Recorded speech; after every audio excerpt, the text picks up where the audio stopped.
సమాజంలో అందరూ పుడతారు పోతారు. అయితే కొందరు మాత్రమే చరిత్రలో ప్రజలందరూ చిరస్థాయిలో నిలిచిపోయేలా కీర్తి గడిస్తారని, అటువంటి వ్యక్తే దేశంలో రెండవ అత్యున్నత పురస్కారం కీర్తి చక్ర పొందిన ఐఎఫ్ఎస్ అధికారి పందిళ్లపల్లి శ్రీనివాస్ అని రాజమహేంద్రవరం మాజీ ఎంపీ ఉండవల్లి అరుణ్ కుమార్ కొనియాడారు. కీర్తి చక్ర పందిళ్లపల్లి శ్రీనివాస్ 70వ జన్మదిన జ్ఞాపిక సభ ప్రభుత్వ అటానమస్ కళాశాల డాక్టర్ బిఆర్ అంబేద్కర్ సెమినార్ హాల్లో పూర్వ విద్యార్థుల సంఘం ఆధ్వర్యంలో ఆయన కుటుంబ సభ్యులు పెద్దాపురం ఫైర్ ఆఫీసర్ శ్రీహరి జగన్నాథ్ పర్యవేక్షణలో గురువారం జరిగింది. మాజీ ఎంపీ ఉండవల్లితో పాటు రిటైర్డ్ ఐఆర్ఎస్ అధికారి మేడిశెట్టి తిరుమల కుమార్, కళాశాల ప్రిన్సిపల్ రామచంద్రరావు, ట్రైనీ డిఎఫ్ఓలు హారిక, శ్రీనివాస్, పందిళ్లపల్లి సోదరి రాజ్యలక్ష్మి, పూర్వ విద్యార్థుల సంఘం అధ్యక్షుడు ముళ్ళ మాధవ్ తదితరులు హాజరయ్యారు. జ్యోతి ప్రజ్వలన అనంతరం అతిథులు తమ ఉపన్యాసాలు ఇచ్చారు. పందిళ్లపల్లి అటానమస్ కళాశాల పూర్వ విద్యార్థి కూడా కావడం గర్వకారణమన్నారు. విధి నిర్వహణలో అసువులు బాసిన అటువంటి వ్యక్తుల్ని స్ఫూర్తిగా తీసుకుని నేటి యువతరం ముందుకు సాగాలన్నారు. చాలా మంది ఉన్నత ఉద్యోగాల్లో ఉన్నవారు మున్సిపల్ ప్రభుత్వ కళాశాలల్లో చదువుకున్న వారేనని, ఇండియాకు చెందిన ఉద్యోగులే అన్ని దేశాల్లోనూ సేవలందిస్తున్నారన్నారు. పందిళ్లపల్లి శ్రీనివాస్ స్థాయికి ఎదగాలంటే ఈ దశ నుంచే కష్టపడాలని, తెలుగు విద్యార్థుల్లో చాలా సరుకు ఉందని, క్షణిక కాల ఆకర్షణలకు గురి కాకుండా దాన్ని సరైన విధంగా వినియోగించుకోవాలని సూచించారు.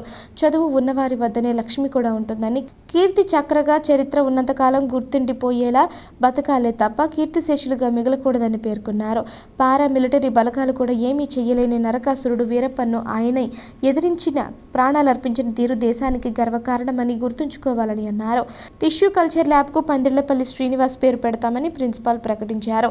కార్యక్రమంలో బోటరీ హెడ్ శ్రీనివాసరావు, ఎస్కేబీటీ తెలుగు అధ్యాపకుడు పివిబి సంజీవరావు, పలువురు అధ్యాపకులు, పూర్వ విద్యార్థులు పాల్గొన్నారు. కొంతమంది అయితే కబురు పెట్టి వాళ్ళతో చెప్తారు, నేను ఇక్కడ డిఎఫ్ఓ కాలం నువ్వేం చేయకపోదు, నేను ట్రాన్స్ఫర్ ట్రై చేసుకుంటాను, వెళ్ళిపోతాను ఏడాదిలో, ఏడాది తర్వాత ఇష్టం వ్యాపారం చేసుకో అని మాట్లాడుకుని అడ్జస్ట్మెంట్ చేసుకుని మనమైతే అదే చేస్తాం. మనకెందుకు వచ్చింది అలాంటి వాటిని చంపేస్తాడని తెలిసి గ్యారంటీగా చంపేస్తాడు, ఎంతో మంది చంపేశాడు. నెక్స్ట్ అతను ఎక్కడెక్కడ విలేజెస్ నేరాలు చేస్తున్నాడో ఆ విలేజ్ వాళ్ళంతా అతను సంబంధం. ఎందుకంటే ఎలాంటి కేడీ గారు దొంగలంతా కూడా తమ బంధువులని చుట్టుపక్కల వాళ్ళని చాలా జాగ్రత్తగా చూసుకుంటారు. ఎందుకంటే వాళ్ళు తిరగబడితే ప్రమాదం, ఎప్పుడైనా సరే ఇక్కడ పడుకున్నాడు చూడనట్టు చంపేస్తారు.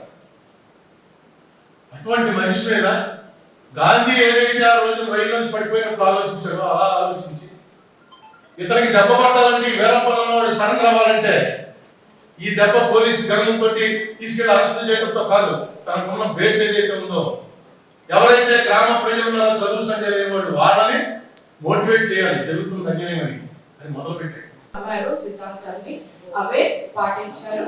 నెక్స్ట్ సర్వీసే కాకుండా నెక్స్ట్ సోషల్ సర్వీస్ అంటే ఫిలాంథ్రోపిక్ యాక్టివిటీస్ కూడా అదే విధంగా చేశారు.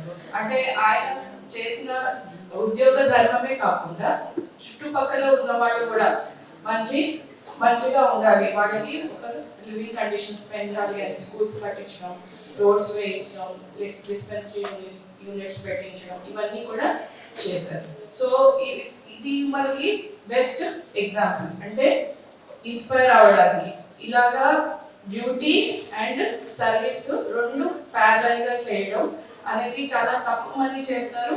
ఇలాంటి సక్సెస్ఫుల్ గ్రేట్ పీపుల్ గురించి మనం రిమైండ్ చేసుకొని వాళ్ళ యాక్టివిటీస్ ని, వాళ్ళ హ్యాబిట్స్ ని అవన్నీ ఇన్స్పిరేషన్ గా తీసుకోవడానికి ఇలాంటి మెమోరియల్ ఫంక్షన్స్ చేస్తున్నాం. కారణం ఏంటంటే మీలాంటి